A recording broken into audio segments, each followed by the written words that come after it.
How would your learning from Krzyzowa help us prevent conflicts among youths in schools and society? So the biggest thing I've learned from my time here at Krzyzowa is that you need to listen to everyone's opinions and listen to their story. You shouldn't ever judge a book by its cover, as it's, I know it's really cliche, but it's true. You would never know how smart and how brilliant these people are if you don't talk to them, if you just stay away from them.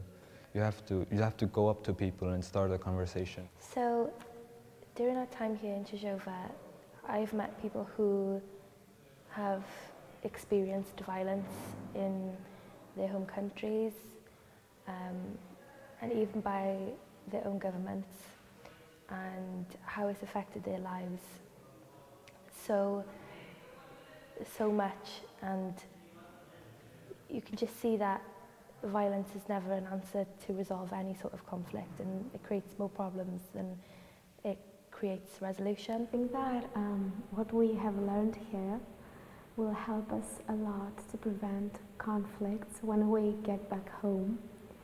Because in every youth exchange and in every project, you come together with people that come from different cultures, they speak different languages, they belong to a different religion, and you can see that you can actually celebrate this diversity and become friends with these people. You can solve the conflicts through dialogue, through respect, through listening their opinions, without having to be like impressive, without having to fight with each other. So yeah, it is a really big celebration of diversity, what we learned these days. And I really hope that in every project that I go, this helps me when I come back home to be even better as a person inside. Be more calm when I talk with a person. Don't get mad or angry when someone has a different opinion, but try to be open-minded. Listen to others' opinions and get better, get improved. The best thing I have learned in this place, international meeting, that we should respect each other. It doesn't matter they are bigger or smaller than me, and the peace, the respect will reduce the conflicting between the young people. That's what I think. Have you heard about peer mediation as a means of resolving disputes among students in schools? What do you think? So, yes, I've heard about the peer mediation before. We actually have it at our school, and I think it's a great way to resolve conflicts before they get out of hand. Even though our school is the biggest school in Estonia, we have about 1,500 students. I've never in my 11 years heard about big conflicts happening, even though they're unavoidable, they have to be there, but they've never gotten too big, so the whole school knows about them. I think peer mediation is a really good way of resolving conflicts, because it allows young people to kind of sort out their own problems, and young people know what's really going on in the lives of young people. You know, that's what's important, is that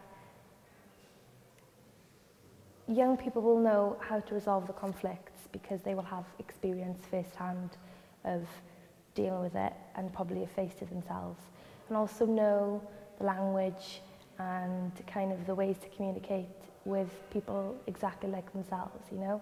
It doesn't just come from adults who might have had it in the past, you know, it comes from people who, you know, kind of experienced it firsthand.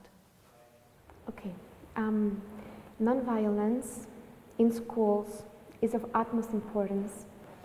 I have met so many times violence, what we called bullying in schools, that can be either physical or psychological.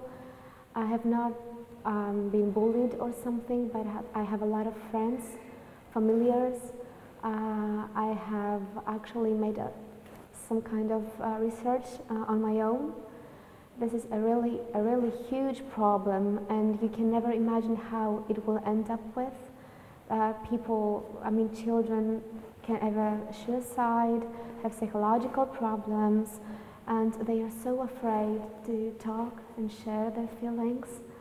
I think that because, how can I say it, school is like a small society. If you're violent in school, you're also violent in society. If we are calm in school, there will never be a war outside. So it's like a small step forwards. If we can manage this, we can make the world a better place to be.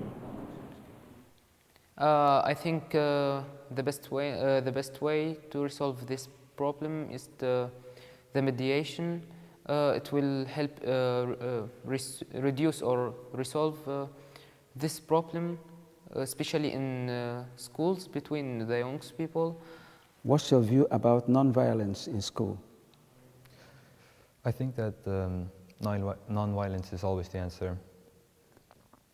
Seeing who can throw more punches, it doesn't show anything except how primitive you are. It doesn't challenge you, it doesn't mentally stimulate thought processes, and it doesn't help to find a compromise between the two parties. Okay. To be honest, peer mediation is not really known in Greece. A lot of things are not known in Greece yet. I think since I'm a law student, I have heard of this word. It means like both sides agreed to have mediated to solve a conflict. It's a peaceful mean to solve a conflict, which is like great. So if we can take these from a legal framework and get it improved and implemented in schools, like without any adults, like helping children be more calm and resolve their conflicts in this way, it could be nice. And this is a huge step forwards. We need to help not only children to deal with it, but also like the parents, the teachers. If all we become family, and through this, peer mediation can help each other out, then we will manage to have peace in schools and later peace in the society. And this is a good way to promote like peace and non-violence in our society. I think the mediation is the best way to follow, especially in schools between the young people. They should respect and follow this way. That will help us to reduce or resolve this problem.